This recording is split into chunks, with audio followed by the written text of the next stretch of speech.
Ladies and gentlemen, we ask that you pay attention for a few minutes to watch the following security video.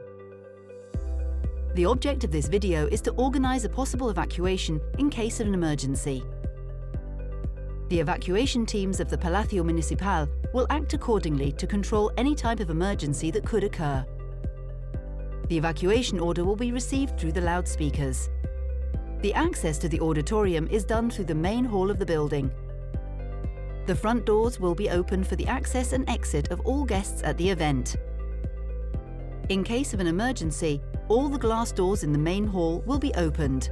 Likewise, all the front doors of the auditorium, on the sides of the building marked as emergency exits, the doors on the sides of the first row of seats, the marble staircase exit, the complementary areas, and the emergency exit stairs that end at the platform will also be opened. Security staff will be in the center of the auditorium and at the front of the stage guiding guests in order to organize the exit. Once the order has been given, stay calm. Follow at all times the instructions given by the emergency team staff. They will be identified by wearing a reflective vest. Do not return to gather personal objects. Walk at a fast pace without running. Do not use the elevators. After exiting the building, if you notice the absence of a companion, inform the building personnel and follow their instructions. We inform you of the existence of medical assistance at your disposal in case of it being required. Don't hesitate to contact the security staff. In case of an evacuation, go to one of the following 3 meeting points. 1. Avenida Capital de España and Via de Dublin. 2. Calle Ribera del Sena and Glorieta de Su Alteza Real Don Juan de Borbón. 3. Calle Ribera del Sena and Calle Strasburgo. Thank you very much for your attention. We kindly request that you keep your mobile phones off or muted.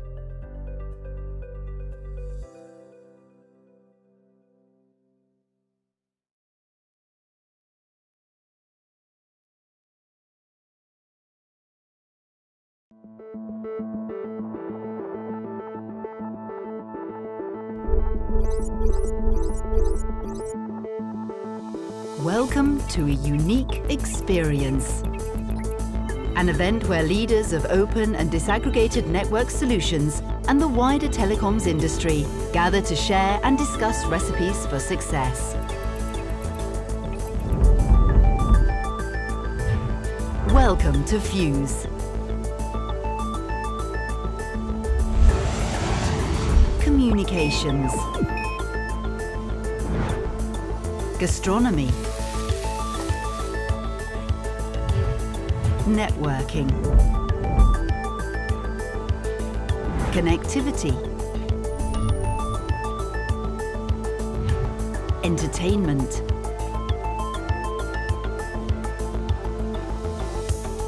Innovation. Are you ready to taste the future of connectivity?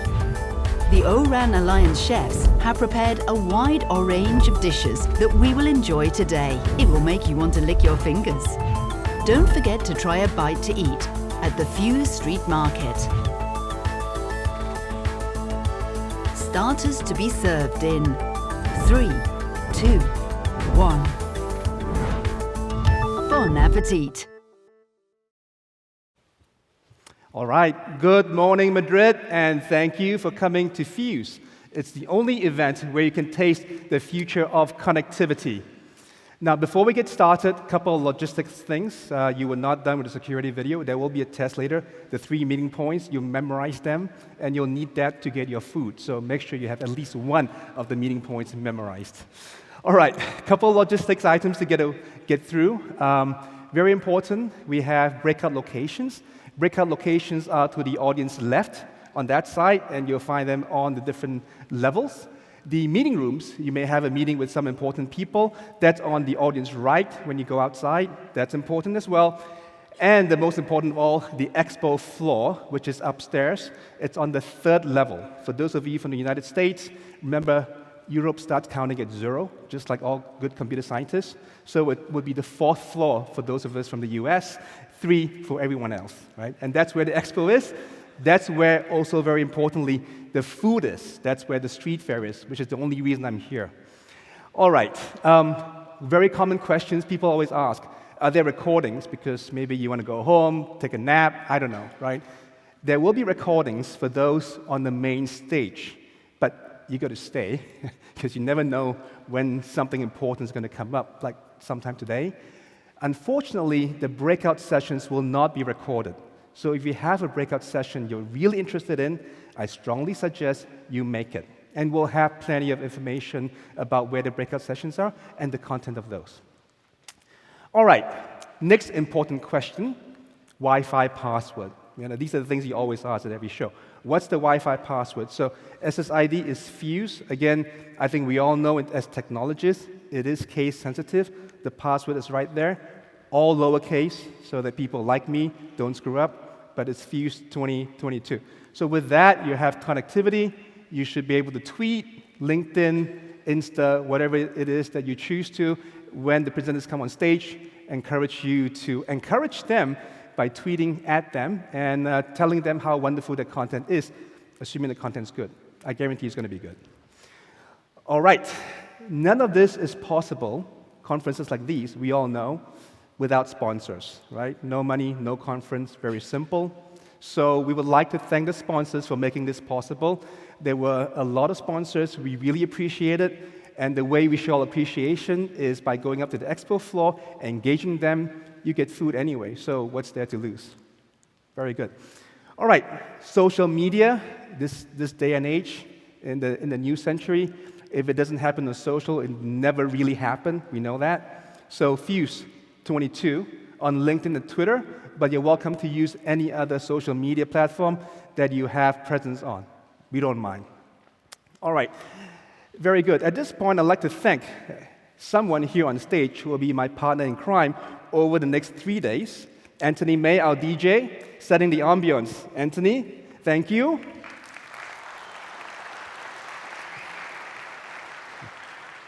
Thank you, Anthony. And not only will you enjoy his music on stage, you'll have a chance to hear him not once, but twice, because unlike other events, we're so happy. There are 2 happy hours, one today, one tomorrow. So by the time day 3 comes about, you should all be really happy. I'm counting on that. All right. Very good. So one of life's persistence question is, Fyuz, what is that? I know it's a 4-letter word, a good 4-letter word, right? F-Y-U-Z or F-Y-U-Z. What does it mean, and why Fyuz, and why 3 days? What's with, Oren Lions and TIP and meta connectivity? So to understand the reason for this, we go back, as with all good comic books, to the origin story of Fyuz. So Fyuz was originally born on a panel, not unlike some of those you'll see today. I happened to be moderating a panel about a year ago. There were a couple of folks on that panel, some of whom you see. I don't know if Christina Rodriguez is here from Intel. Christina, if you're in the audience, shout out to you. Christina was on the panel. And the other person that was on the panel was Ihab. And what I'm going to do at this point in time to help me tell the Fyuz origin story is invite Ihab over with me. Ihab Tarazi, CTO and SVP of Dell Technologies. Let's put our hands together to welcome him. Thanks, Ihab. I appreciate it. Excellent, thank you. Hi, everybody.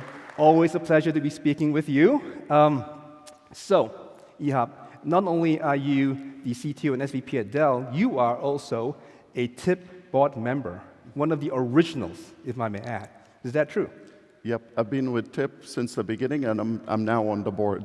And I really enjoy, and I like to see how the TIP evolved, and seeing this event is the pinnacle of all the stuff we talked about for many years. Excellent.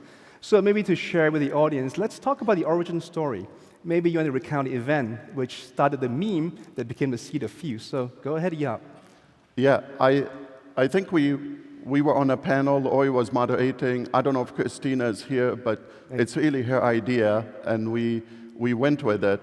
But we were sitting on a panel at MWCLA, and the panel was about what is the difference between edge compute and Open RAN. Very complex technical topic that probably will take hours of whiteboard sessions and 100 PowerPoint presentations. But Christina came up with this excellent metaphor. She said it's like milk and cereal. You can't have one without the other. Why would you do one without the other? And I would say the audience instantly understood the relationship between edge compute and Open RAN. So I was thinking to myself, wow, technology is really easy if you connect it to food. And this is where the concept of Fyuz came about. And I said, hey, Roy, can I say something, please? And he never does that. Ihab never does that. He's always very good on panels. Never raises his hand and interrupts. Go ahead. So I said, let's explain with the same metaphor the Open RAN ecosystem. And I said, how about if you have milk and cereal and chocolate and bananas and strawberries, and how about if everybody gets to choose what they want instead of everybody eating the same exact milk and cereal? And again, I said, that's what it would be like when we have a fully functional Open RAN ecosystem. And the idea was very popular. So It was so popular, in fact, it became the seed of Fyuz, or what is Fyuz, where you're all here, we're all here. So that's great. So that explains the reason behind Fyuz, but we haven't explained to you why these 3 unique days, right? The O-RAN Alliance, the TIP Summit, and the Metaverse Connectivity. I think if you look at networking in general, and you start from the outside in, from the access layer, we have the RAN, Open RAN, we have Wi-Fi, through the transport layer into the core, right? That's sort of the foundations of networking. But let's not stop there. Let's go up from there, up into the applications. And the newest exciting class of applications is metaverse applications. And so if you look at Fyuz, day 1, day 2, day 3, that's the journey from the outside in and upwards to the applications, hence Fyuz. Now, we'll be pulling people together into a unified experience, and what we'll be doing collectively is building the infrastructure for tomorrow's workloads and today's workloads as well. All right, what else do you have to add, Ihab? yeah, so seriously, this is about building an open, disaggregated ecosystem, and it has so many benefits. Everyone gets to participate. You can innovate at different speeds. Every piece of the architecture, every component can innovate at a different speed. Everybody gets to pick the combination that makes sense to them in terms of for different operators and capabilities. And then you have a whole new model of innovation and ability for people to pick and choose. That's the whole concept. And this event of being able to have TIP, ORAN, as well as Metaverse all come together all the way to the application layer with all that choice, that is something we all aspire to in the industry. Excellent, and that's what Fyuz is. So we've now explained the foundations of the technology and how things come together. What's the link to food, right? So let's explain the link to food. Now, fundamentally, what we're doing in the technology space is bringing together multiple technologies and putting it together. There is a parallel in the physical world. And in the physical world, regardless of which continent you come from, which culture and society you come from, people come together to celebrate, to communicate, to build community around food. And it is the same concept, right? What we're doing here is tying the concept of food to technology, and we're doing the same thing. We're bringing people together to build the foundation for the next set of applications, of which the metaverse is one of them. And that's the reason why Fyuz exists. It exists to bring people together, to share our experiences, to create relationships, and to build the foundation for the future. And just as there's diversity in food, there's diversity at Fyuz. And you see diverse ecosystem, as Ihab just talked about, an open ecosystem, and just as importantly, there's diversity in food, which you'll find on the street fair on level 3 or 4, if you're from the US, later on today. Excellent. So, make sure you check that out. I certainly can't wait. All right, well, at this point in time, I'd like to thank Ihab. Let's give Ihab a round of applause. Thank you very much. Thank you.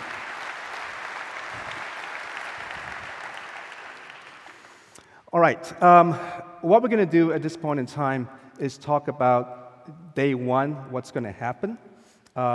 We'll talk about the content that we'll have here. And there is a reminder here to make sure that you download the Fyuz app if you haven't already.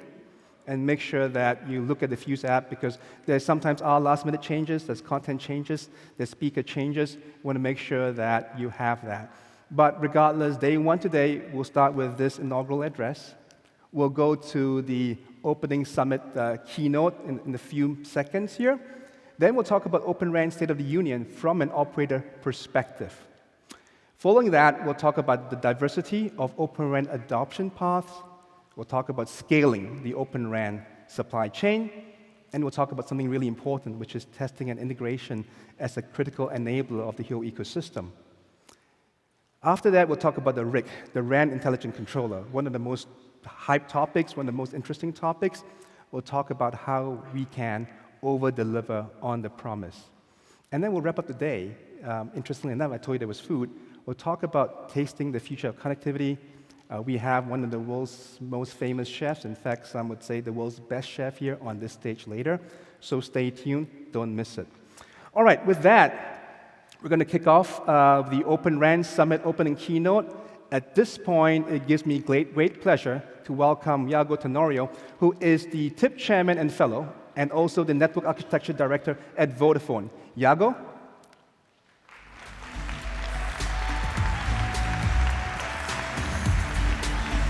He's coming, don't worry. Excellent. Hello, Roy. Hey, hello, Yago. All right. Well, I'll let you take it away. Very good. Good morning. They didn't give you food yet. Okay. Good morning. And welcome to Madrid. It's my pleasure to be here today. I was on my way this morning. I was thinking, I'm really excited. I've been speaking to some conferences before, but I think I've never been so excited. Why is that the case? And I think I could narrow it down to a few factors. While I was stuck in traffic trying to come here, I had time to think.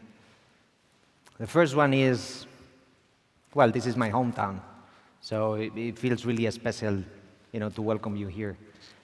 Those of you who are not from Spain or not from Madrid. Yeah, that's a factor. But it's also that, of course, we lived through the pandemics. We managed really well to deliver everything we deliver using technology. Remote video call is now part of our life every day intensively. But we lost that bit of human touch. And being here, connecting with you again face to face, it feels really special. It's also about the agenda. I think arguably there are no topic that is hottest than disaggregation, metaverse, and Open RAN. So I'm really looking forward to that. And finally, I have to admit it's all about the food. So that is a factor as well. But nothing excited me more than actually opening this day, sharing the stage with Alex Choi. So congratulations, Alex. Thank you. Thank you, Yago. And good morning, Madrid. And hello, Fyuz. And hello, ORAN Open RAN community. It's all my pleasure to be here today. And I haven't had a big chance to look around the town yet, but I get a glimpse of it. But already I'm very much impressed with all the landscape, architecture, and of course, food. And this nice setup, in this venue. So thank you, Yago, for inviting me to here. It's my pleasure, and congratulations, Alex, because Thank Alex you. just been voted chairman of ORAN Alliance. Oh, that reminds me of this. Back in 2016, where we started talk about this this TIP, Telecom Infrastructure Project, and then back then I was the Chief Technology Officer of the SK Telecom, the leading service provider in South Korea. I worked there, and then I was approached by a few people, and then so we had a very good discussions, and which led me to become the very first founding chairman of Telecom Infrastructure Project TIPS. So it's all my honor. Yes, sir. So that's an impressive trajectory, and it's my honor also to succeed you as a TIP chair. But I mean, it's not often that you see actually, competitors sharing a stage like Vodafone and Deutsche, as is also, I think, not very common to see TIP and Orange Alliance together on a stage. I think that sends a very clear message on why we're here today, and also how the telecom industry is changing. So today is day one of Fyuz. Today is about Open RAN.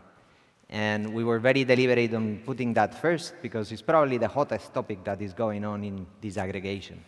Now, why is it hot? Why does it matter? Well, Open RAN is all about, first of all, optionality on the supply chain. Why? Because the number of players, particularly in the radio, has actually decreased to a level that is not healthy anymore. So in most of the regions, you have 3 players to choose from. In some regions, actually, one can't play, and you can only choose among 2. And that is a bit of a problem, because, of course, that's not enough competition to get them going. And it's not just about price. It's about innovation and R&D investment. So one thing that Open RAN brings is optionality. And it brings it in a particular way, which is different to the incumbent architecture. It's not just another vendor.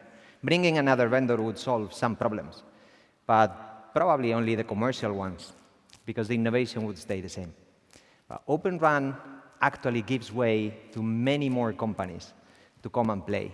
It gives way to operators to channel innovation much more quickly, and these companies are much more incentivized to bring innovation to the field. That's some of the reasons why Open RAN matters. Now, we wouldn't be here speaking about Open RAN if it wasn't because the Orange Alliance work. So, Alex, please, tell us where you are with that. Thank you, Yago. And it's really my honor to announce once again that you today as a new chairman of the Orange board. I am succeeding Andreas Fuchs of AT&T in this role. And under Andreas' leadership, Orange has grown to a well-respected body, changing paradigm of radio access network together with the Yago and TIPS. So the open ecosystem, Orange ecosystem, now counts more than 330 companies and institutions from all across the world. And for the Orange Alliance, a change in leadership does not mean a change in directions. And Orange Alliance is strongly committed to evolving radio access network with its core principles being intelligence, openness.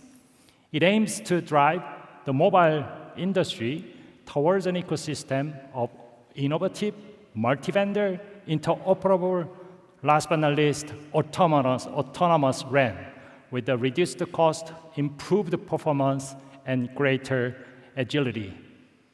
The Orange Alliance builds the foundation for the Open RAN ecosystem, and this is based on the RAN specification it publishes and the open software development and testing integration focused on those specifications. Let me give you some highlights of the Orange Alliance activities. So there has been tremendous progress in developing open standard through the Orange Alliance. As mentioned, specifications are at the heart of the Orange work. The Orange has already published 87 specification titles defining open intelligent RAN, including also security, which is very important. I will elaborate it on more detail later on. And last but not least, the testing specifications.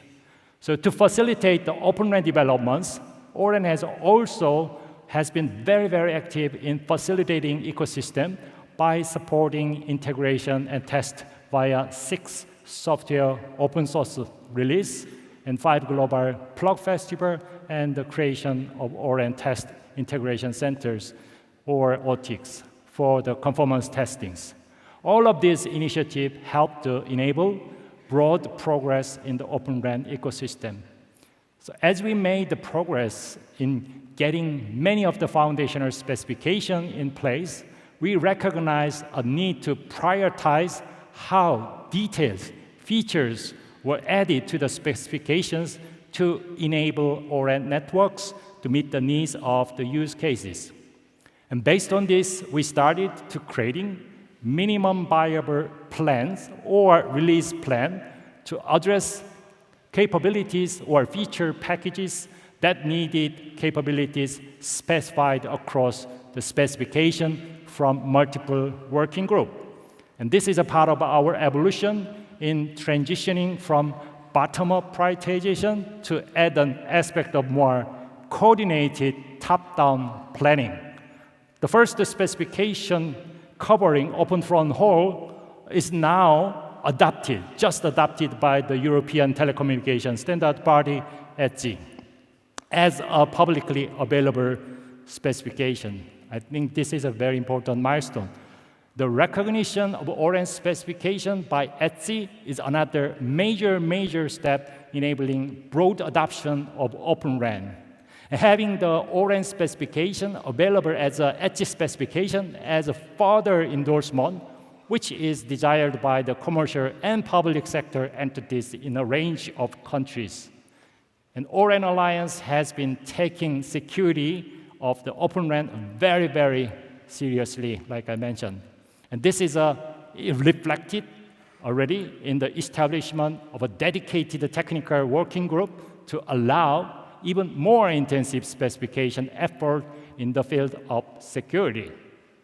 As part of the security by design approach, security experts from the O-RAN ecosystem have been applying systematic threat analysis on different components of the O-RAN architecture, and security is becoming an integral part of individual interface and function specification, and there is a security testing specification for proper verification.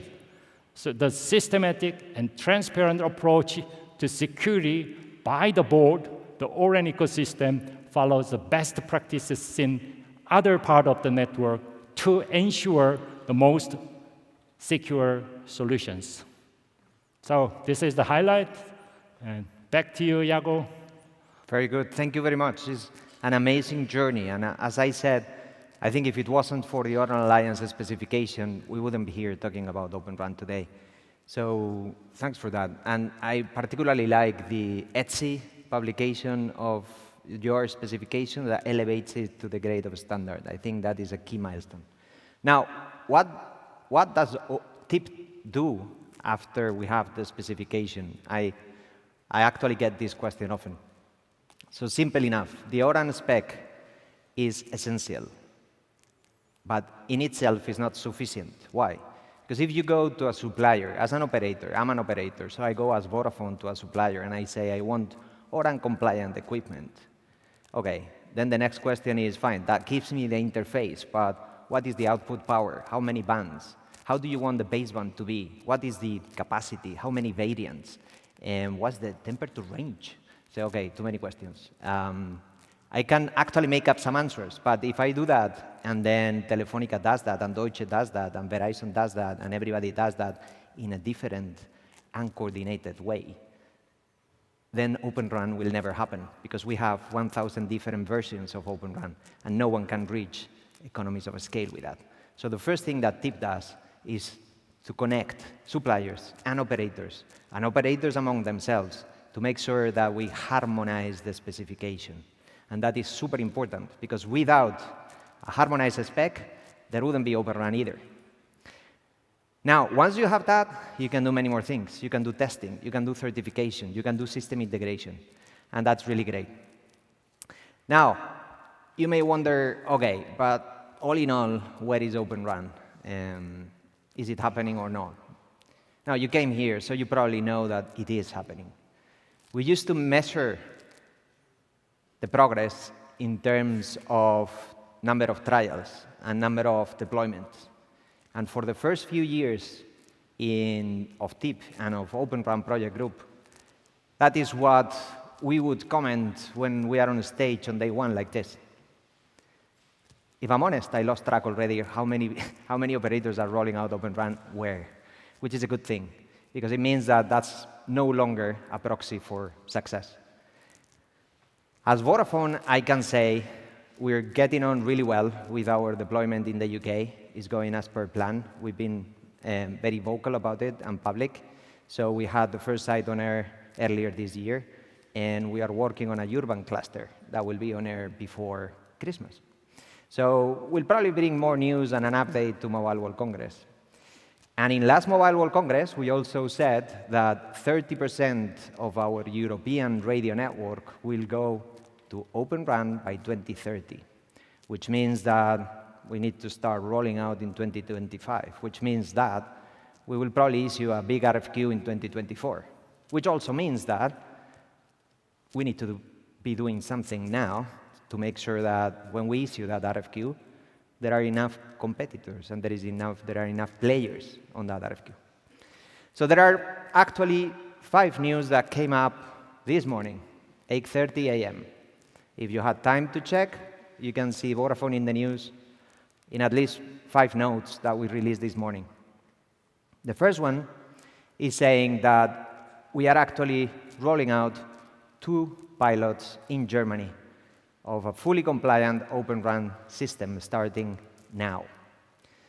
Those are 2 rural pilots in 2 different cities in 2 different counties in Germany.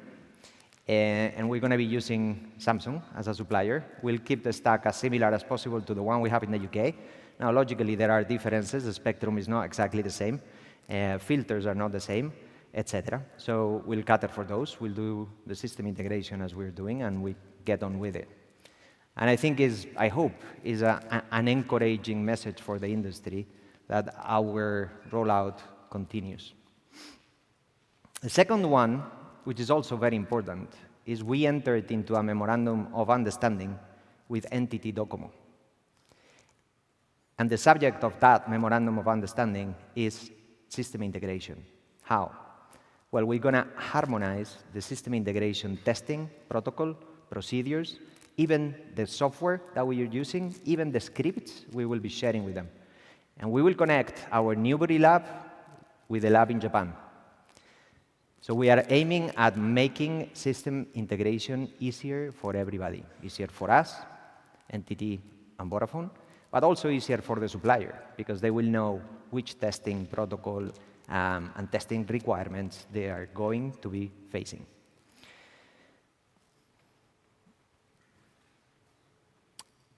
The other announcements, they have a lot to do with semiconductors and acceleration. You can see on Qualcomm site today, they are announcing that they opened a collaboration with us, Vodafone, to launch their silicon to accelerate both the radios, massive MIMO, as well as the baseband, which is a big thing, particularly because we are entering into a stage where they have general sampling available. So we'll be together working on integrating that silicon into actual Open RAN system that we can roll out in the field. Then there are 2 interesting announcements with Marvell. On the first one, we say that we enter into a collaboration with our partner of choice in the UK and Germany, Samsung, to accelerate their Open RAN using Marvell Layer 1 accelerator. That is actually very important. Why?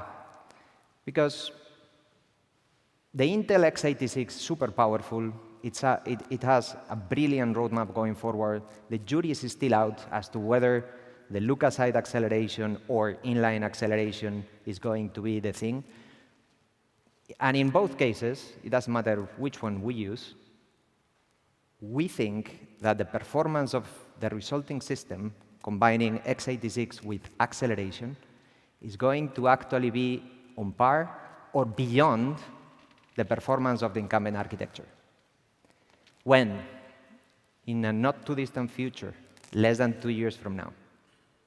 That's why we entered into a collaboration agreement with Samsung to have Marvell inline accelerator integrated into the off-the-shelf server for the baseband. Now, I saved my favorite announcement for the last, which I think is an important milestone for the industry. We announced together with Nokia that we've been working together, and we agreed that Nokia is going to deliver a fully compliant Open RAN system, which means that the first incumbent supplier has actually fully embraced Open RAN. And when I say fully and I say compliant, I'm referring to the specification that we put together, the operators in Europe, Deutsche, Vodafone, Telefonica, Orange, and Telecom Italia. We put together and we published through our alliance and TIP. Nokia will be fully compliant to that specification, and they will be manufacturing, producing, and selling Open RAN systems.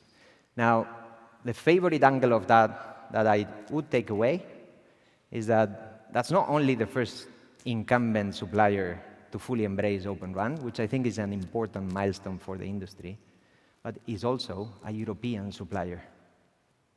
And that is very important. Now, it's been a really long journey. Open RAN started probably in 2014 as a lab experiment, and someone gave it that name. I know that someone is sitting there. You'll hear from him later. And we came a long way. We started talking about operationalizing that in 2018. And as I said before, if it wasn't for TIP and our alliance, I don't think we would be here today speaking about progress. Yeah. So I think we did fairly well. Yeah, we are in a very, very good shape indeed. There is a strong momentum growing in this community thanks to your contributions. And Open RAN is really gaining maturity and getting into deployments, as Yago mentioned. And this is reflected in a multitude of Open RAN trial and deployments around the world. Of course, we want to see more in the near future. And this, working, close collaborations between the two organizations, TIP and Open RAN Alliance, is key success factor for the whole communities. And we, Open RAN Alliance, is strongly committed to building on this momentum. So, as Yago mentioned, in fact, we two organizations have been driving this innovation in Open RAN since our liaison agreement back in early 2021, and once again, we are in a very, very good shape. So count on us. We'll keep delivering specification standards. We'll keep harmonizing requirements. We'll keep delivering Open RAN. Thank you very much. Thank you, Alex. Thank you, Yago. Thank you.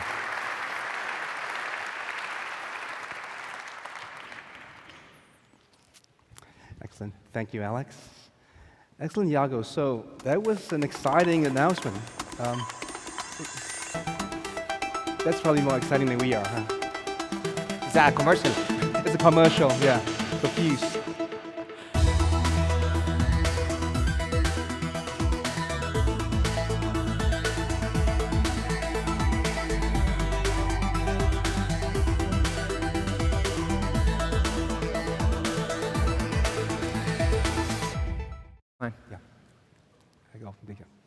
So Yago, that was an excellent conversation with Dr. Choi. Thank you. Exciting progress for Open RAN. It's definitely a real thing, and the collaboration between TIP and ORAN Alliance is moving ahead and stronger than ever, seems like. Yeah, you know what? I think we're going through an inflection point.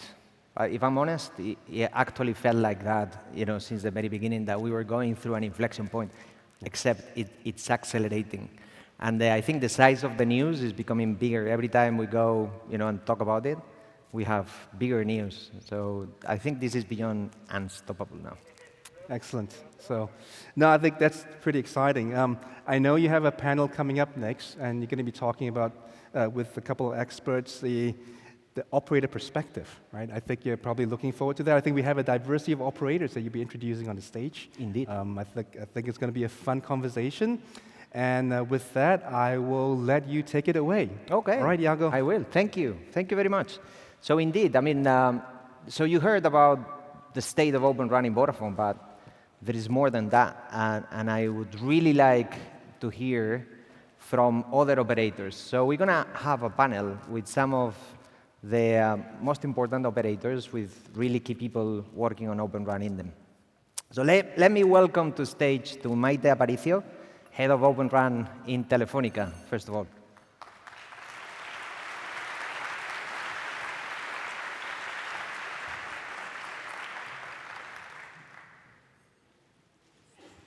And where is Maite? Oh, so we didn't get Maite, but we get Claire. So Claire Tuvin from Orange, Director of Standards. Dr. Sheriff. Thank you. Maite, I found you. Abita-san. Yeah, good. Thank you very much. So let me reintroduce them for you. So Dr. Sheriff works at Omantel. He is a senior strategist there. Claire Tuvin, Director of Standards in Orange. Welcome. Maite, Head of Open RAN. Abita-san, Head of Open RAN Solutions. So welcome, all of you. How are you today? All are fine. Thank you. Happy to be there. So I would like to start asking you, and maybe this is a question for all of you. We can start with you, Maite, if you may. So tell us, what's the the highlights of Open RAN inside your company? What are you up to? Okay, hello. First of all, thanks for giving me the opportunity to participate in this panel. It's a pleasure to be here in Madrid, my town, my city, to speak about Open RAN, as you mentioned before. You know that Telefónica is an early adopter, and we are playing an active role in Open RAN. We started 4 years ago in 2018 when we joined to the Oran Alliance and when we launched with you, Vodafone and RFI in the context of the Telecom Infra project. In 2019, we continue the activities and we carry out some pilots with different vendors in Brazil, and we launched the first commercial deployment in Internet para Todos Peru. But after these activities, we made a decision, and we believe that we need to select some partners in order to accelerate the adoption of Open RAN in Telefónica. So in this regard, you know that we made some announcement about the agreement with some partners like Altiostar, now Rakuten Symphony, with Intel, with NEC, in order to foster the adoption of Open RAN, both 4G and 5G. We have different phases in the program that we have in Telefónica: pilots, initial commercial deployments, and massive commercial deployments. At this point in time, we are in the pilot phase, where we are trial in the field and in the lab the solution that we are building with these partners that we pre-selected 2 years ago. Progress. Very good. That's a lot of activity going on. Claire, you want to go next and describe what's going on in Orange? Yes, thank you also, Yago, for giving us the opportunity at Orange. We are quite implied also in Open RAN, as you certainly know. So it's an important topic for us, and we really need to move the ecosystem. We need to push it, because this is something we really believe in. That's why we at Orange are founding members of the ORAN Alliance, which was created with AT&T, China Mobile, DT, and TT. I think it's important also to remind the various regions people gathered from to create this alliance in order really to move the ecosystem forward and push our vendors to openness and possibility to develop a rich ecosystem. This is really what we believe in. So we're quite active in Orange in this area. We've been starting testing, certifications, validations, but I think we'll have time to talk about this again later, so I'm not going to enter into detail now. But just to say that, yeah, we're fully implied in the alliance. We're proud of being a member of it and founding member.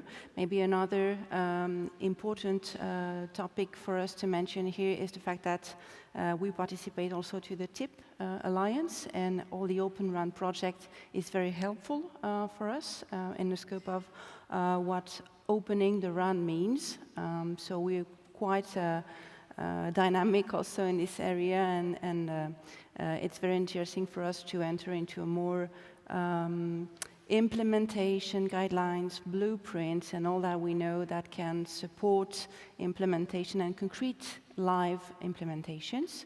And maybe one last point I would like to mention from Orange is our participation and signature to what we have called the Open RAN MOU that was signed 1.5, almost 2 years ago, in which major European telcos have signed to, let's say, give sense to the initiative, to push the ecosystem towards and really drive what we are doing in this area, showing that we need vendors, we need all the contributors, we need everybody to follow us in this very important action.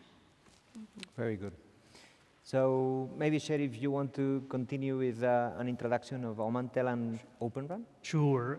Open RAN was on our technology radar since its initiation. So we were really looking forward to make this happen.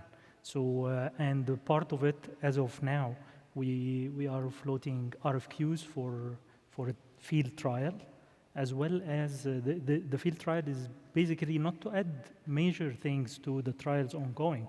However, it's internal to give us a feeling internal about the maturity as well as the readiness of the integration to our existing network. In addition to that, also to be able to help our engineers as well as the system within the company to accept the Open RAN. So this is the importance of initiating a real field trial within any company. The second part, which I'm here also to represent the Open RAN consortium for the GCC. I'm part of it, and Omantel is part of it. And we joined and teamed up together. Like you mentioned, Yago, some of the team members are competing with each other. However, the amount of cooperation happening there is really remarkable. And we will talk about this later. However, we share why it is only the GCC, because we share same network aspects and same goals, with a single goal of accelerating the adoption of early Open RAN deployment. So this is what we are marching towards all together. And this is the key thing that happened really the last year, and we see a lot of progress into this area. Very good. Abita-san, you want to finish with the introduction before I start with the difficult questions? Okay. So first of all, thank you very much invited NTT Docomo this big event. So I'm Sadiki Abe from NTT Docomo. So as you may know, in 5G era, in addition to that service which we already provide in 4G, we will have that new services, new deployment scenario, and so to provide that, we create that the open partnership program in 2018, working together with the vertical players. So in this program, now is that the 5,300 company, organization join this program. So many companies or organizations interested in that to create a new service or to provide a solution for social issues. So different experience, different idea, this make open innovation. And so in 5G era, we will have the many different type of the deployment scenario. So Open RAN is one of the key technologies to provide the different services, because we want to provide the best solutions according to our deployment scenario. So we launched the 5G service 2020, and our network is fully multi-vendor interoperable RAN. So we can install any equipment in our network. And we also create that 5G Open RAN ecosystem last year. This system, we are working with vendors to create the VLAN. So we have the partner, server vendor, platform vendor, accelerator vendor, and software vendors. So we are working with them to create new VLAN in parallel. So not only for Docomo, but also that other operators. So, and we have that open lab. That means that the operator can access our lab remotely, so they can easily to evaluate the performance of Open RAN without their own lab and equipment. So I think I believe that this can also accelerate that our open world. And today, I would like to inform that this is the latest one because I just published today. We will work with Vodafone and to collaborate the Open RAN area. Thank you, Yago. It's our pleasure. Well, I'll ask you about that later. But so thank you for the intros. I think that gives a really impressive perspective on how much is actually going on beyond, beneath the surface. But let me ask you a question. Open, anyone can take it. You let me know who wants it. You described it as a very happy picture.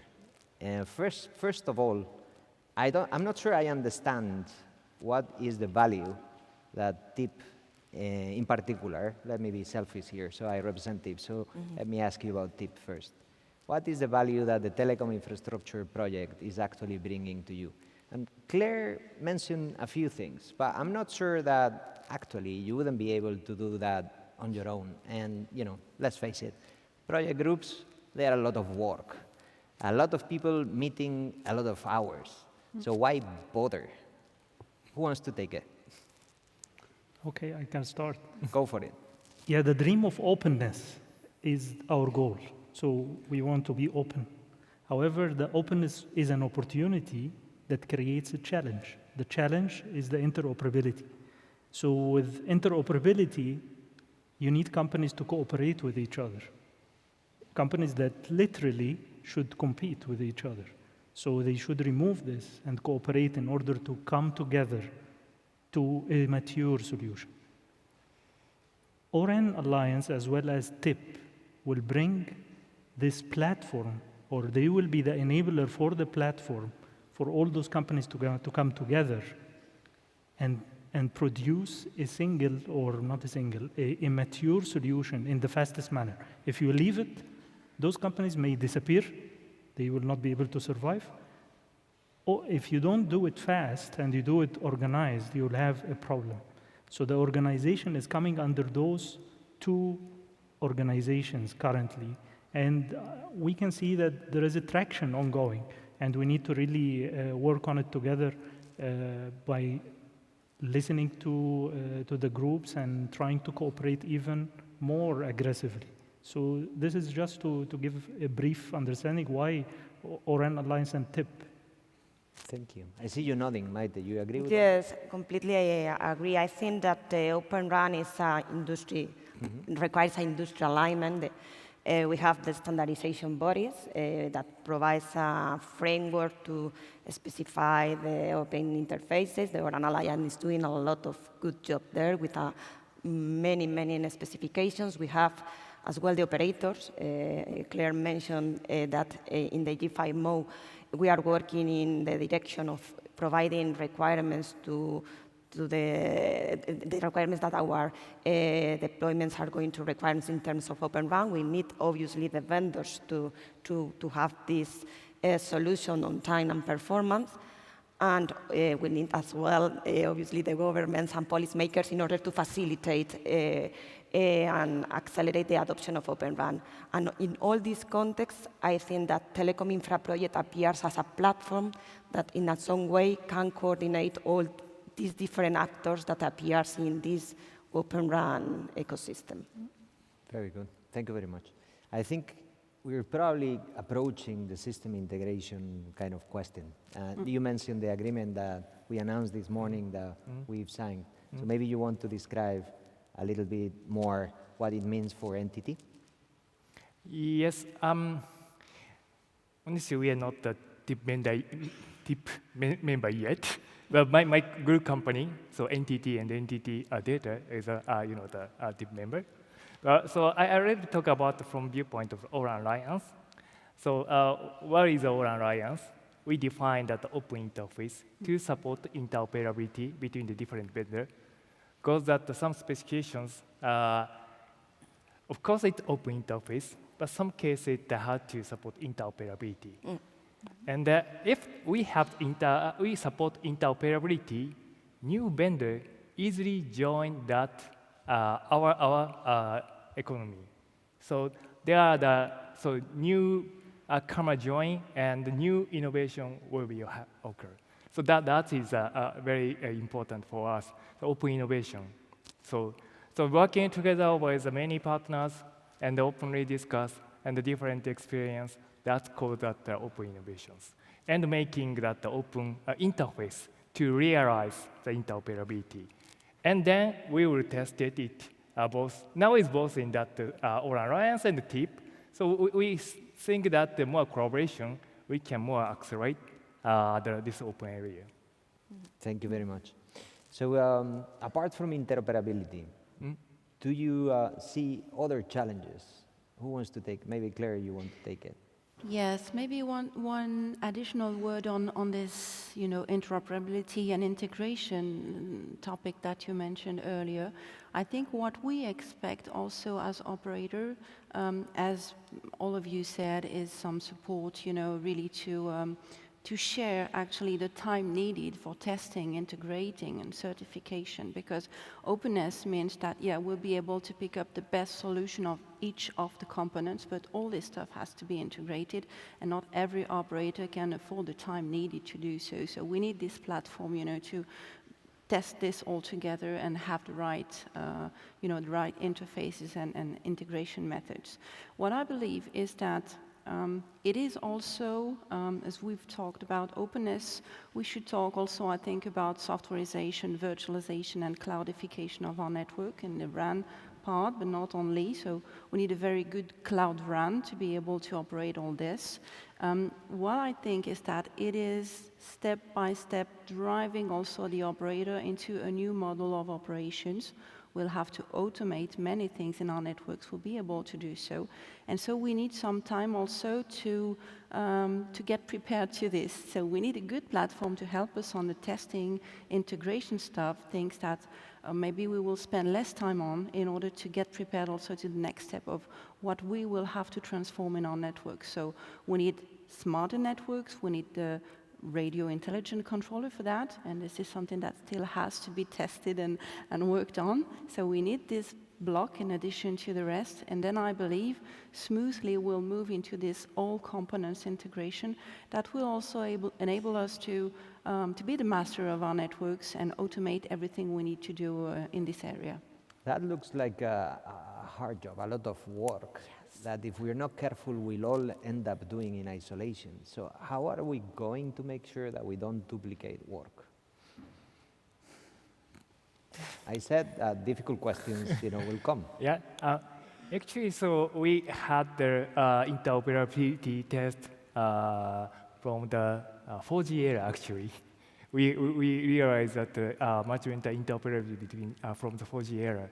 And 5G, from the beginning, as I said, that we support the multi-vendor interoperability. And we started interoperability test for 5G in 2019. Mm-hmm. And at the beginning, honestly, it takes a long time, and maybe 6 months or more. But based on that, our experience or their experience, last year we did the interoperability test with a new company. And we realized that 1 week to realize the L3 core. Mm-hmm. So it's a significant improvement. Mm-hmm. So sharing that experience or sharing the result, I think we can, minimize the cost for the integration. I fully agree. I very often get the question as to whether this wasn't going to be a plug and play type of party. Therefore, maybe we have some effort to put at the beginning, but then, the systems, because they are standard complying to the specification, you will just have to plug them and they will work. I always give my answer to that, but maybe you can offer yours. No, I'm going to mention that it's not only a matter of trying to interoperability test the different pieces that you mentioned. It's as well that as a brownfield operator, we need to integrate as well with the legacy platforms or the platform that we have in our networks. And this is a very complex activity that we need to consider as well. You mentioned about the challenges, and for us, it's not only a matter of the time that we are going to take to guarantee that all the pieces are going to work together, that we are going to have the 4G, 5G features compared with the traditional vendors as well. We require to have and to do this integration. Probably in the operators, we are going to require new skills in order to operate and integrate the networks in a different way. Probably in the initial steps, we are going to require the system integrator that you mentioned, that probably they are going to cap this gap that the operators in the early steps we are not going to have.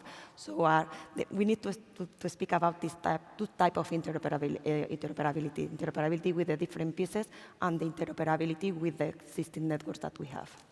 Is that your view as well, Dr. Sharif? Yeah, of course, the dream again is golden kits. So if we have not all the companies, operators of the world, have the resources to really go through major operators that they are doing. So we don't want to replicate. So maybe we are looking for the tip and to go towards having, it's difficult and it may be defying the reason, but at least to have golden kits. Those kits are working together. It's published somewhere or certified that they work together. So some certification or some sort of acceleration of the interoperability. At the end of the day, you will need to do interoperability, and you will need to do system integration. This is for sure, but you need to minimize this. So the more we do interoperability certified at another level, the more that companies can skip steps. So this is good for the major operators as well as the medium, as well as the small scale operators. So this is the dream. So we hope we can reach this as fast as possible. So this is it. That's a really good point, and also I think is a call to action to tip. So I'll take it as an action. The way I see it is I think we are probably halfway through in our journey. So as I said before, a few years ago, Open RAN was a lab experiment, and now is being rolled out commercially.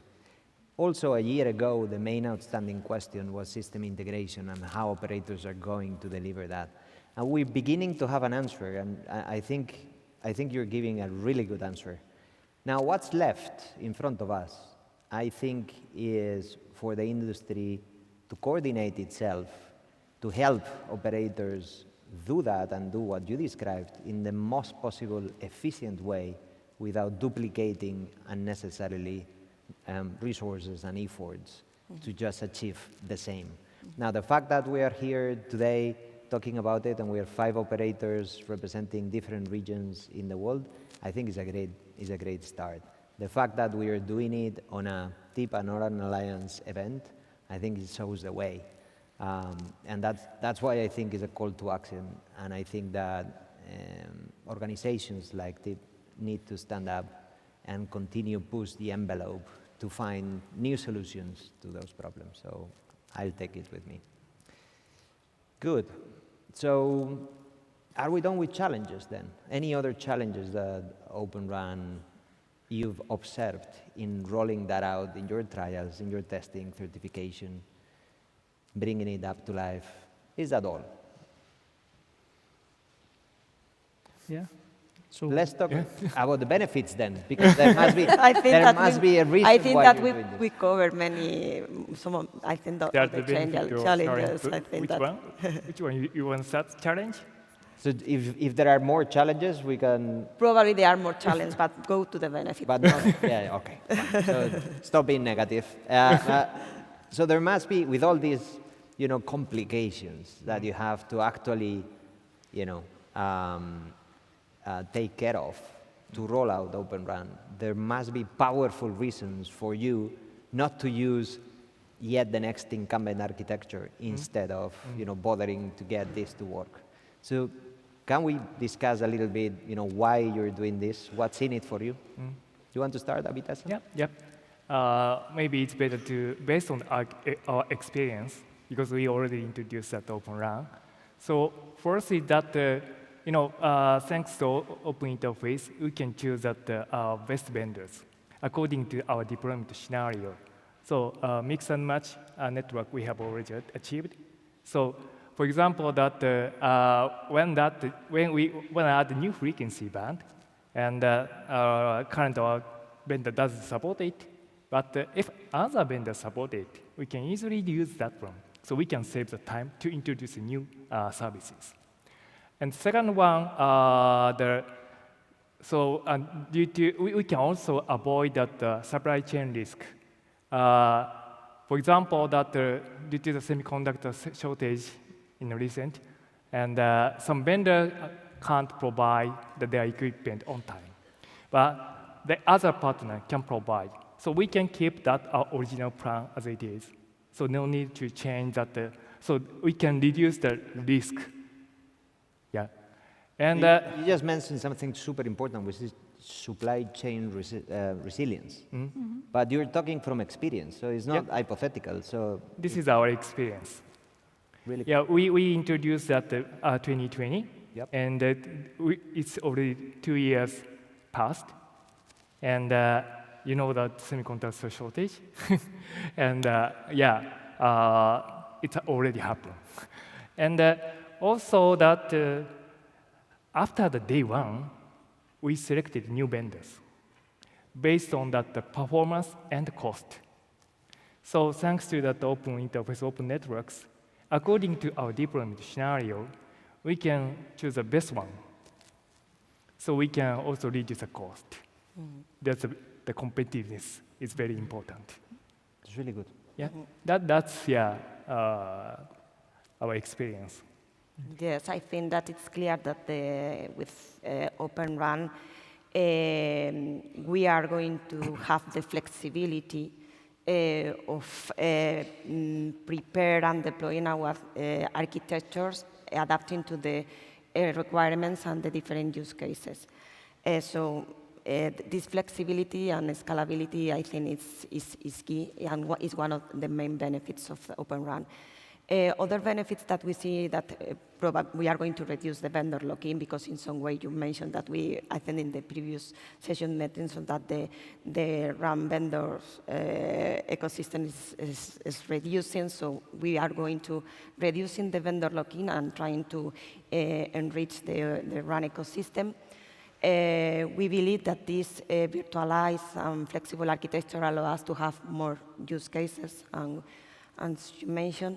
And I think that probably not in the short term, but in the medium long term, we expect that we are going to have savings. This is important to mention as well. And finally, I think that it's important to mention that one of the main benefits of Open RAN is that boost for innovation. That is key for the future. Yes. Sorry, go ahead. Sure. So definitely the Open RAN have many reasons that makes companies or operators be interested. So you look at the current situation is that the cloudification as well as the openness touched everything north of the RAN. So it doesn't make any sense that we come at the RAN and we say, no, sorry, this one box, you have to buy it from X or Y. So it's time that we do the cloudification and disaggregation at the last level. So as we have end-to-end, like what happened in VoLTE. So it was circuit switched, and all the rest is IP.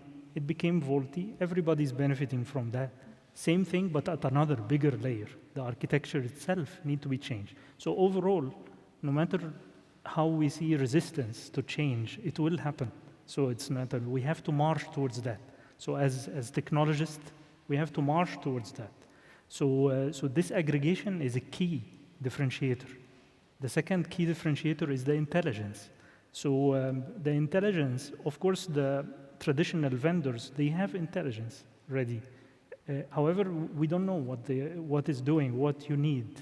You don't need to pay for this R&D, for example, but it is included in the total cost of ownership. However, with the intelligence and the layers that the RIC will introduce from R apps and X apps, you can pick what you want. So this is the key also. So you can pick. So for example, we have in the GCC ducting issue, for example, interference for 5G. So we need intelligence at this layer. So if our apps and X apps use cases, there is this feature included. So we can pick this. So this is, for example. The last one is the operational itself and the automation, which is the SMO will bring. So all those, somehow it is included in the traditional network. However, we don't have the vision of it, and we cannot really choose. With going with the openness and the disaggregation, we can pick and choose the right vendor and the right feature that your company wants to achieve. So all of that are benefits to reach TCO reduction, as well as intelligence and innovation into our network. So this is what makes Open RAN attractive. Such good answers. I mean, if I wasn't convinced already about Open RAN, I think I would be convinced now. But Claire, maybe you can just address the 10% remaining of operators. Yeah, try and find not the convinced and drop them. things. Just drop them there. Yeah, maybe just one thing to insist also on what Dr. Sharif just said. I think it is time indeed that we act on this last mile of the network, as you said, regarding the cloudification. I'll come back to automation and network softwareization and cloudification. This capillary network we have to work on, and I really believe that benefiting from all the possible innovative solutions that we could gain from the opening the RAN area and the big portfolio of potential vendors and providers that we could find by disaggregating the network will also allow maybe operators to differentiate, not only from a business perspective, but also really to match precisely to their needs. I mean, we don't have the same needs. Some need lots of rural coverage, some need very local cities coverage, some have security or legal requirements, some have, needs regarding energy efficiency or social responsibility. I think really having this smart network at the capillary level, which is the biggest part of our networks in the end, is really the right answer to allow operators to really master their networks and deploy them and operate them exactly as they want to. That's a really good one.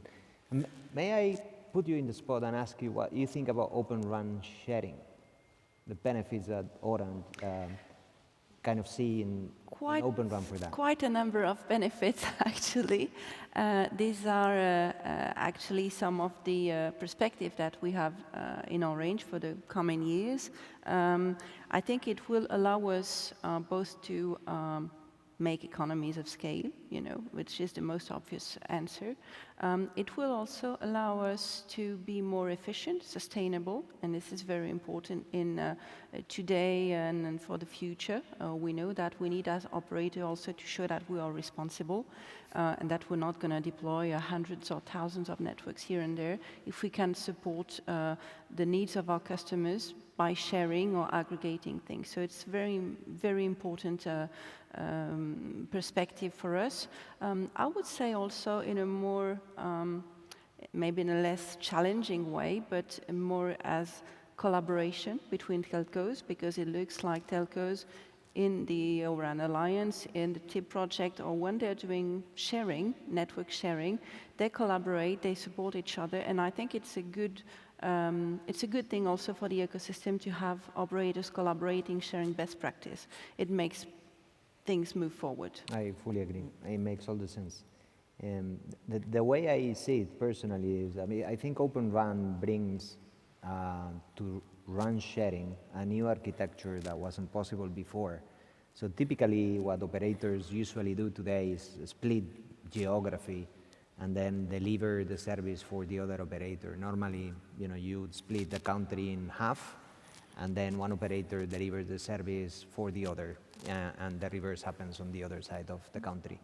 But with Open RAN, you can do something different. You can have a container running software for operator A, another container running another software for operator B.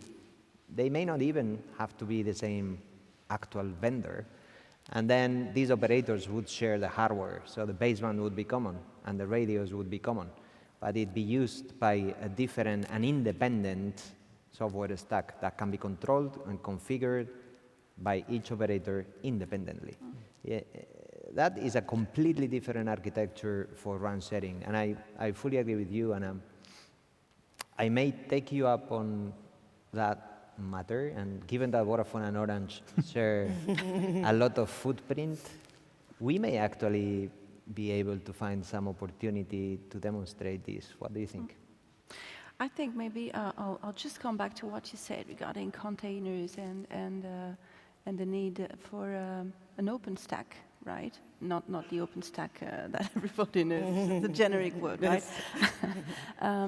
Just want to insist maybe on this one, because I think the whole promise of the Open RAN, the whole promise of software integration and building blocks, interworking with each other, also needs to rely on a very standardized stack on which we need to have this cloud RAN that we're talking about. And I think if we want to do RAN sharing, whenever, if we want to deploy whatever we want to deploy in our networks, we need to be able to rely on a very, very standardized stack, not only like the ANUKET standard that everybody knows already from the Linux Foundation, but we need to have tools. We need to have a similar model for integration of the software. And this is key also for the success, I think, of what we should be able to demonstrate. We really need this to move forward. It's very important also that operators, vendors, and hardware and cloud providers join together to provide the most standard way to do so. Very good. Anyone not convinced of Open RAN here? You are in the wrong place if you're not. But any more benefits that we want to talk about? Or maybe we can talk about the future. How do you see the future? What do you think, like, if there is a Fyuz Summit 2026 in Madrid, which I'm sure it'll be because this one is going to be a success, so I think we'll keep it. What would you expect us to be talking about if it's Open RAN, I think it's very difficult to predict the future. But for example, in the case of Telefonica, if we are talking about 5 years, hope that we were in the massive commercial deployments phase with both Open RAN and traditional vendors, with no distinction between them. I think that during these 5 years, we need to work, all of us, in order to guarantee that we are going to follow the ORAN specifications, to guarantee that we are going to have a real open solutions. Because in some cases, it appears that we are going to have one-to-one solution, but I think that we need to have a real Open RAN solutions. Open interfaces are key to have more innovation, as we mentioned many times. And with open interfaces, more innovation in a much faster way. And probably in 5 years, we'll be preparing probably the path to 6G. So probably Open RAN and innovation will be key for this. That's a good one. Do you see the same future? Yeah, of course. I hope we will be discussing, if it is 4 or 5 years, two main things. Brownfield operators discussing major deployment and how the performance is working, comparison, and so on, if we are in a Fyuz. So hopefully this will be the case. And the second will be 5 or 4 years. That means 6G will be coming. So hopefully we will be discussing how 6G, the 3GPP, introduced Open RAN as part of the standard, as a standard architecture. So and this is key. So if 5G didn't catch it, let's catch it on 6G. So 5 years will be perfect for that timing. I believe the release of 6G will be almost approaching, and we should be finalizing at that time. Yeah, I add some with a different view, especially a technical point view. We also work with that accelerator vendors, and also that cost also chipset itself will improve. And so we can provide more, the good performance from viewpoint of power consumption and also the performances. And so the progress in that the chipset is significantly improved in the coming years. And that is 2020 for 2025, we can provide that very good performance with that. And we will have also more choices according to our deployment scenario. If that is, such a high performance is needed, we are more focusing on that power consumption, or we are, in the Tokyo metropolitan area, so many, customers we have in the same area, maybe that so more than 10,000 in a cell or something like that. But that case that we need a higher performance that is more effective. Not only that performance, but also the power consumption point of view. So we will have the more choices from a technical point of view. And so sharing, I think that you have already talked, and the sharing is that Open RAN has more capability, as you talked, because that, of course, container is a good one. And also that we can share the resource according to that operator's requirement. Now is a single, the equipment, but so the cost server, we can also share the resources according to the operator's requirement. So some operator won't have that. Now it's maybe half and half, but the future maybe we can allocate this. So more flexibility we will have, so we can control not only that radio part, but also the resource part, and also we could have some applications that could be shared among the operators or according to the operators. So we will have the many choices since that more operators introduce the Open RAN, and many solutions we can easily adopt to that other operators' networks. So the 2025 or 2010 timeframe, I think more operators introduce that Open RAN, and we can use the solution of that already used in the Telefonica, Orange, or of course, the Vodafone. So we will have the more choices. That's a really exciting vision. And Claire, what's your view? And also, when it comes to standards, what do you think that needs to happen? Yeah, I think we still have some work to do, but I would say it's probably in progress, and it's good. I would like maybe to insist a little bit on the security topics, because I think it's an important step in front of us, and we have started working on it in the Alliance. So yeah, opening the interfaces is great, but it also opens lots of areas for security potential problems. So we have started working on this. There's a dedicated working group working on security, and I think hopefully, well, you asked where we could be in 5 years. Maybe in 5 years we'll have secured by design networks, and we won't have this question anymore because everything will be solved. I'm not so sure, but anyway, this is an important topic in front of us.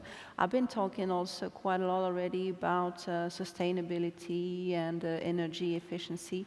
I think these are areas also that we need to consider very carefully within the coming years, maybe in conjunction with the arrival of 6G, when we'll start also describing the specifications for 6G. I think those should be really by design things, security and green in general, that have really to be taken into account. Now, if I really make a projection in the 5 years, I can't predict the percentage of Open RAN networks that will be deployed, but yeah, let's hope that, let's say, a significant percentage of networks will integrate Open RAN solutions, and that maybe it won't be a question anymore, to show on the map where it is. It will be something common that operators have to select between traditional and Open RAN vendors according to their needs, and will come into the bench of everything in our everyday business. I think the future is bright. I think we're painting a really exciting vision for Open RAN. I think that we're going to get there, and I think you all mentioned very good components and things that need to happen, from semiconductors, closing all the gaps. Actually, I think I have little doubt that Open RAN will overtake the incumbent architecture in innovation, in RIC, in many other places. Then I think we mentioned massive deployment, standard adoption. We mentioned opportunities for sharing and other innovations. Of course, system integration will be a problem of the past. And someone mentioned, of course, in 5 years' time, we expect to be talking about 6G. So my last question for today is, do you think that 5G will be the last generation of the incumbent architecture? Have you got your crystal ball? I think how to answer the question. Well, you know that for example, the smartphone, there are the there are open one and more the almost proprietary or they are so operated. You have the choice in the 6G era, I think. Yeah. So we will have the choice. That's I think important. Because we have the open interface, we have the open architecture or open RAM-based base stations, and we have that incumbent solutions. But we can, have the choice. That means that we can ask that both vendors how we can deploy or how we can use it. That's a very good answer. I think it's hard to predict indeed. But anyway, if you look at what we have today in our network, we are still running 2G networks, right? For good or bad reasons, whatever. So I think technologies anyway has a quite long life cycle in the area of networks. So let's rely on what you just said, having the choice, selecting the right components, the right solutions at the place where they fit better and matching our requirements. Hopefully, the world is running towards openness, so more and more openness. I hope we won't get stuck anymore.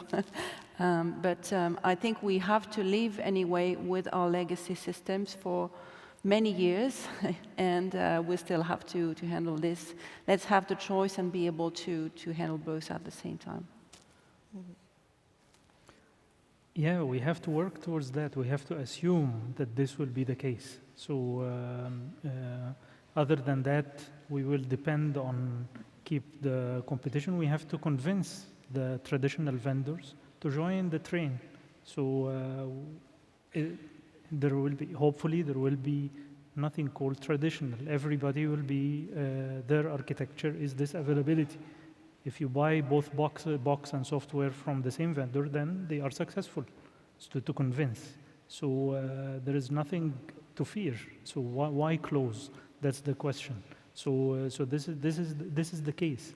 So we hopefully we march towards that together, especially for companies that are convinced about Open RAN, and let us assume the 5G will be the last time we see closed systems and we have all open.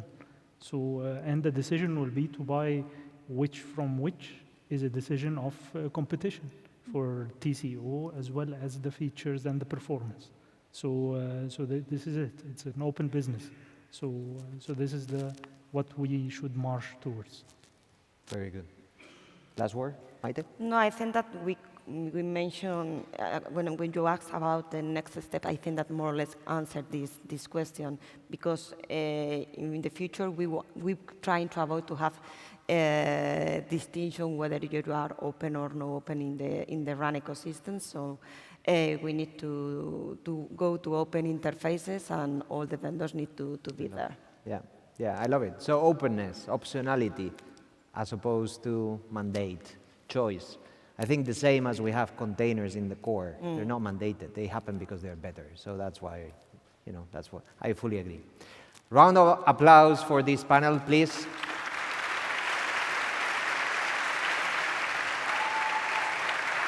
Thank you very much. Thank you very much. Thank you very much. Well done. Gracias. Thank you. Thank you, Yago. Thank you. Thank you very much. Thank you very much. Stay with me a little while. Very good. That was an excellent session. Thank you very much.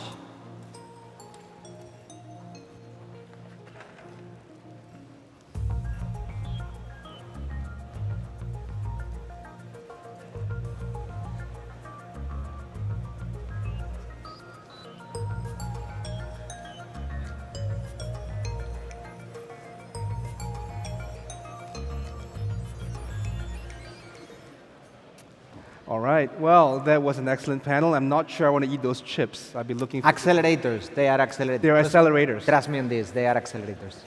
Very good. All right. So we're going to have a panel next, but before we do that, so what was for other operators in the audience, some of whom may not have adopted Open RAN yet? Do you have maybe a few words of wisdom that you've gathered from this panel? I love the way my colleagues described both the challenges, what actually right now they keep them busy, and the work that they're doing, but also the benefits and the opportunities and the way they describe the future. Yep. So if anyone remains not convinced about Open RAN, can you please come and talk to me on the break? Because there are no reasons left anymore, I think. I think that's fair. All right. Any Open RAN unbelievers and detractors out there, I think Yago just put out a challenge. He'll be somewhere around, find him, and if he can't convince you, then someone will pay you $100. Not me, maybe him. But I think that's a worthwhile challenge, I think. Anyway, Yago, thank you so much. It was a pleasure. And thank you for moderating the panel. Thank you, Roy. Thank you. Thank you very much. Excellent.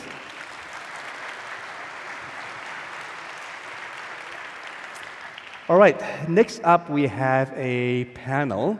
We're going to talk about Open RAN. I guess you're not surprised.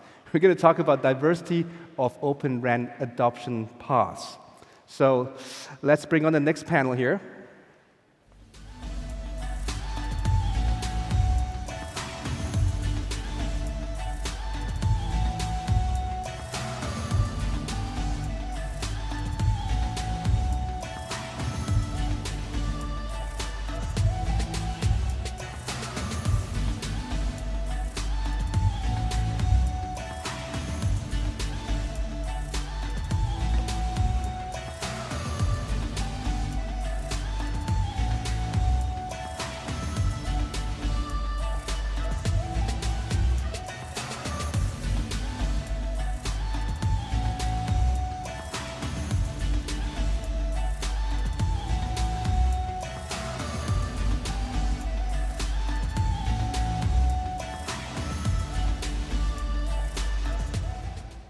All right, thank you. And the music is there to set the ambience, and I clearly need a little longer for this particular panel. But join me in welcoming my panelists. Up first, I'll have Nastasi Karyeskos, who is Managing Director of Rakuten Symphony, join me, followed by Samir Naguib, who is Worldwide Head of Telco Networks Business Development from AWS. Gentlemen.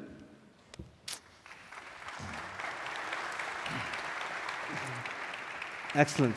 So we've heard a lot about Open RAN. We've just heard from a lot of telcos about the operator perspective in terms of adopting Open RAN. Now, both of you are not from telcos, clearly. However, you work with a lot of telcos in a sense. So let's talk about the organizations you come from, just a couple of minutes, in case there are people in the audience who have never heard of AWS, which is possible, right? And people who have never heard of Rakuten Symphony. I'll start with Nastasi. Sure, thanks, Roy. And it's great to be here in this wonderful city of Madrid and join you on this panel. So Rakuten Mobile is an operator, right? So I would say that they're a telco, sure. Saying we're not from a telco. But Rakuten Mobile, for those who don't know, is probably, in my belief, the world's largest telco edge cloud deployment, with over 300,000 cells deployed, over 50,000 LTE. It's a 4 and 5G network. And a few years back, when we started on this journey to become the fourth MNO in Japan, we had a choice around the technology that we could use to deploy, and we wanted to use the technology of the future, Open RAN, and exploit the benefits that Open RAN brings. And we did this over the last few years in Japan during a global lockdown. And as I said, now successfully we have launched over 300,000 sites. Rakuten Symphony is the global platform as a service provider, a software company that supports operators with Open RAN, with automation, with the Telco Edge Cloud. And we work with the greenfield and brownfield operators. And we understand, obviously, the differences and the complexities within both. Of course, Rakuten Mobile was a greenfield, and it made sense to use Open RAN as the technology. We understand with the brownfields, there are other complexities, and we're working with many to help them through. Excellent, all right. And Samir, I think AWS is a very similar story in the sense that they first built a operator, Rakuten Mobile, and then they platform the software and the elements as a service. In some sense, AWS is the platform of the Amazon engine in some sense as well. So there are similarities, but maybe for the audience that never heard of AWS, a few words. Yeah, totally. And at AWS, we started as a platform. When Amazon built, obviously, its business, we realized that we can actually take this to the market. And this is when AWS started to provide cloud and basically to invent cloud computing. And what we are doing in the telco business of AWS, we are taking the cloud benefit that we have been bringing to enterprise, to IT workloads over the years, and we are working with mobile operators to bring the cloud to the network, because we believe that, especially with 5G, there is a huge opportunity for the industry to transform the way mobile networks are built and operated, and to leverage all the benefits that the cloud brings. So my team works with mobile operators around the globe. We focus on network transformation. My team focuses on network transformation. We have been, obviously, through the last few years, we have been working with telcos from Greenfield. We have been working with Deutsche from Brownfield as well. We had many announcements recently. And our focus is to help them bring the different network workloads from OSS, BSS, to IMS, to core, and now to RAN. And this is where the RAN disaggregation and Open RAN presents a great opportunity for the market. And we'll talk a bit more about this. But this is the angle where we come from. We aspire to change the way the industry is working, and we bring the cloud platform. And this is where we focus on the tool, the enablement, and then we partner with the network equipment providers, whether it's Rakuten, whether it's the rest of the vibrant ecosystem across IMS, core, and RAN. So great to be here, and looking forward to this panel discussion. Excellent. Well, thank you, gentlemen, for going through that. Let's talk about Open RAN, as always. I don't know when we're not going to talk about Open RAN today. But speaking of Open RAN adoption, maybe, Nastasi, if you could share what kind of diversity of models have you seen at Rakuten Symphony in working with, as you say, brownfield operators and greenfield operators, and how might it differ from those types of telcos? Sure. I think maybe, if we look back a few years, to how we've traditionally done things in the industry, pretty much since 1981, 1982, which obviously we don't remember, we're not old enough to remember that far back. We've built mobile networks in pretty much the same way. We've been reliant on a small number of vendors that, you then have a period of time, a decade or more, locked in, which traditionally didn't have supply chain issues, but we've certainly seen that change in the last few years. So this is one of the challenges that I think Open RAN can help to solve. Mm-hmm. Looking at diversity. If we look at the other vendors we may have across the telco mobile operators infrastructure and estate, you would typically have some diversity, certainly more than maybe for the network functions. And you now have a choice with Open RAN to choose the best of breed platforms, hardware, radio unit vendors, antennas, small cells, whatever it might be, to really create the infrastructure that is right for you for the future to help you grow your own market share. And I think that also has cost benefits as well as just benefits in the supply chain as well. There can be benefits around energy efficiency that we've seen as well, and security. And we today released a paper which we hope is beneficial to all of the operators and the industry around the security benefits that Open RAN can bring from what we've learned at Rakuten Mobile in these last few years, and we're openly sharing this with the industry. Thank you, and that's appreciated. I'm sure the industry appreciates that. And thank you for talking about some of the diversity and the concerns and benefits of Open RAN. Samir, from your standpoint, you've worked with different operators around Open RAN. Do you actually have the fourth mobile operator, not in Japan, but in the US, that works with you around Open RAN? What are the lessons learned, and what would you share with the audience in terms of the diversity of adoption? Maybe what are the key elements they need to be concerned or thinking about as they adopt Open RAN? Yeah, thank you for that. So in the morning, we talked about Open RAN being an opportunity to bring innovation and to bring new ecosystem players who can obviously help not only with the financial problems, but also with innovation. And we look at Open RAN also as an opportunity to bring the cloud and new different deployment and operating models to the network, to the far edge of the network. And this is one of the things when we talk about operator adoption, in our learning, in our experience working with operators, what operators want to do first and foremost is reduce their bottom line, reduce their cost, and improve their top line, right? Come with new revenue streams. And what Open RAN presents is an opportunity to do both, actually. Sure. And we look at this as part of a cloud continuum journey, where, from our perspective, operators work with us because they want, as I mentioned, they want to leverage the cloud. They want to leverage the cloud pay-as-you-go models. They want to leverage the different tools and platforms that we provide, which help with innovation. And when it comes to Open RAN, it's about taking the cloud and extending it to the far edge of the network, so that when operators look for innovation, it's not just innovation from the application or from the network equipment providers, it's also innovation in terms of how we can, for example, provide a fully managed platform at the edge to host the Open RAN, right? Yep. So from operator perspective, the way we work with them is, now I have my ecosystem who can bring the RAN performance. Now, how I can automate the deployment? How can I look at better observability?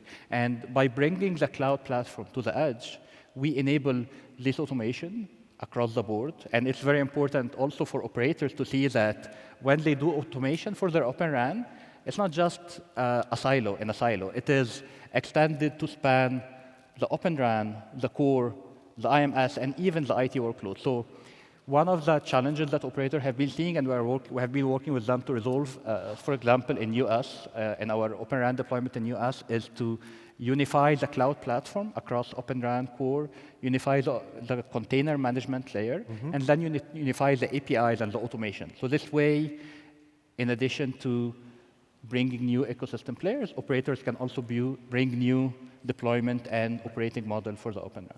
Yeah, no, thanks. Both of you have brought up you've hinted or gone around the as-a-service model in essence, and pointing out that Open RAN is just part of the ongoing modernization of the telco, right, in terms of not just Open or RAN or focus on the RAN itself, but there is this underlying telco platform, a telco cloud, telco as a service, as it were, that's now an option. As an operator, you can work with partners and bring the platform in as one model of Open RAN adoption.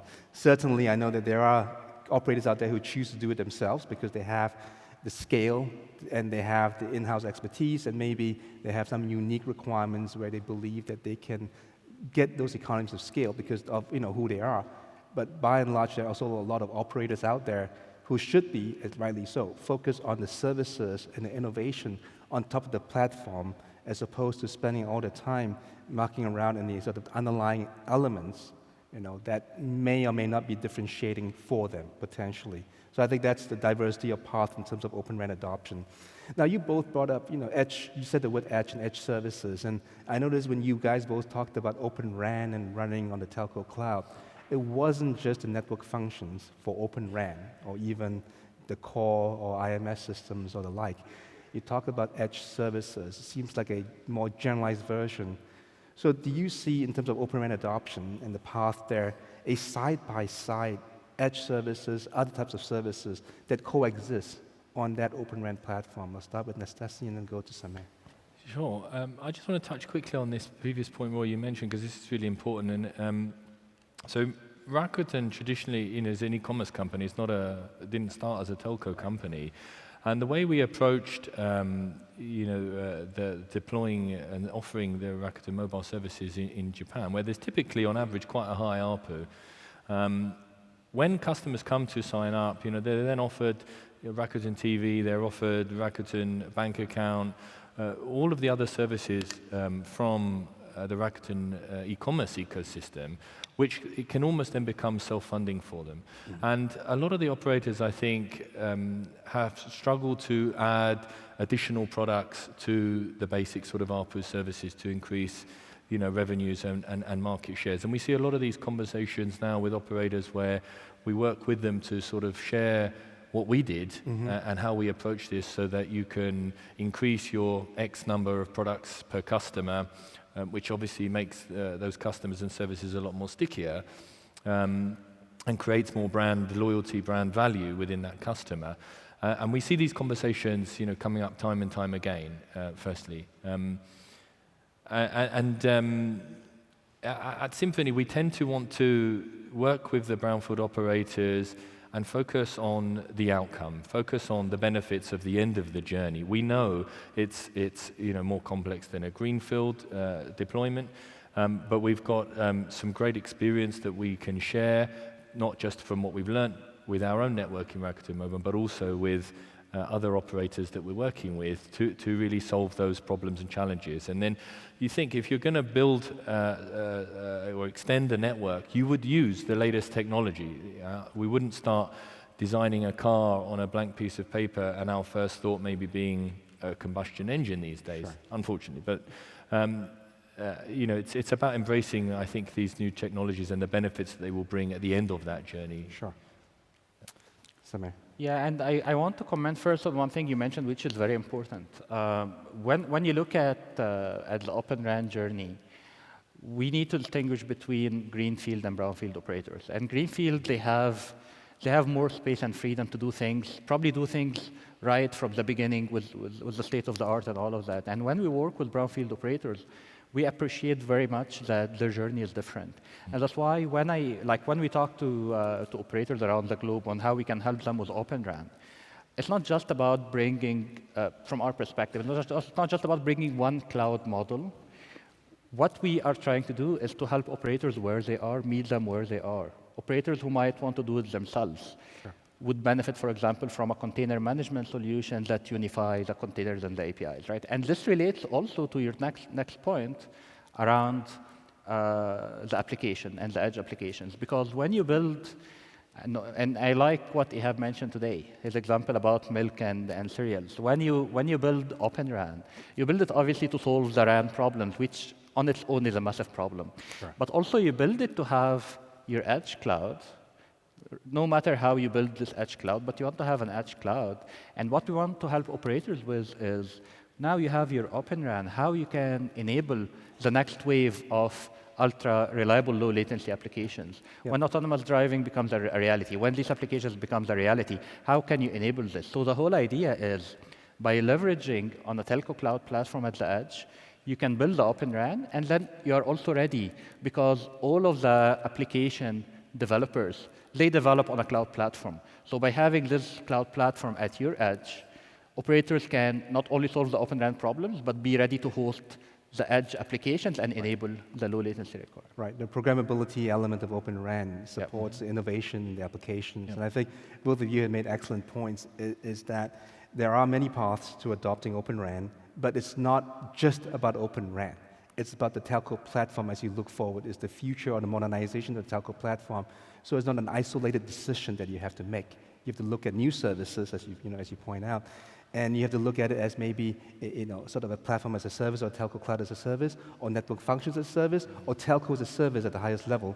And you get to pick and choose what you want. But fundamentally, you got to keep your eye on the ball, which is new services, new applications that run on telco as a platform, which is when the monetization occurs. So I think that's hopefully a summary of what we've talked about. So Any last words here before we break for lunch? But go ahead. Yeah, just for last comment. I think this is great summary what you said, Roy. And we want to do this while operators retain control of their own destiny. I think this is very important because while operators do this, they need to offload all the undifferentiated heavy lifting, but retain control of their own destiny. So this is a key thing that we want to enable operators to do. No, excellent points.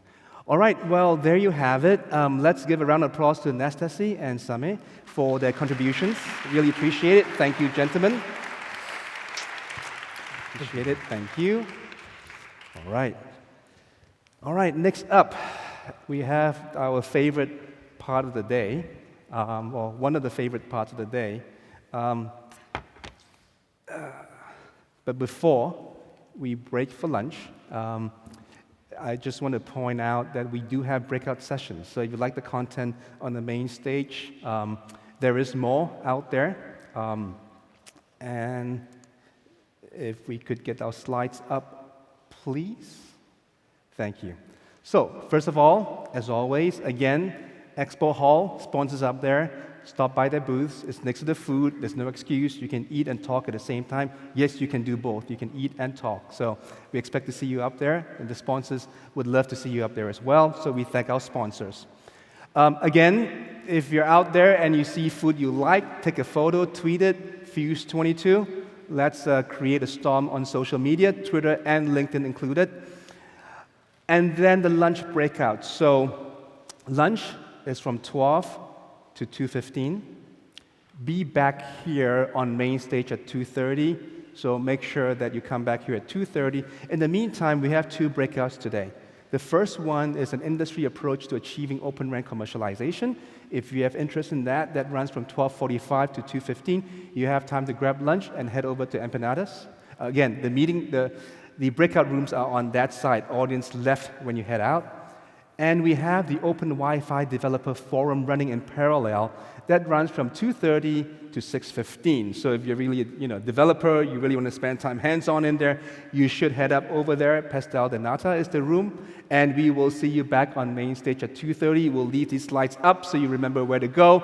But in the meantime, go have lunch upstairs and enjoy the food. We'll see you back here at 2:30. Thank you very much.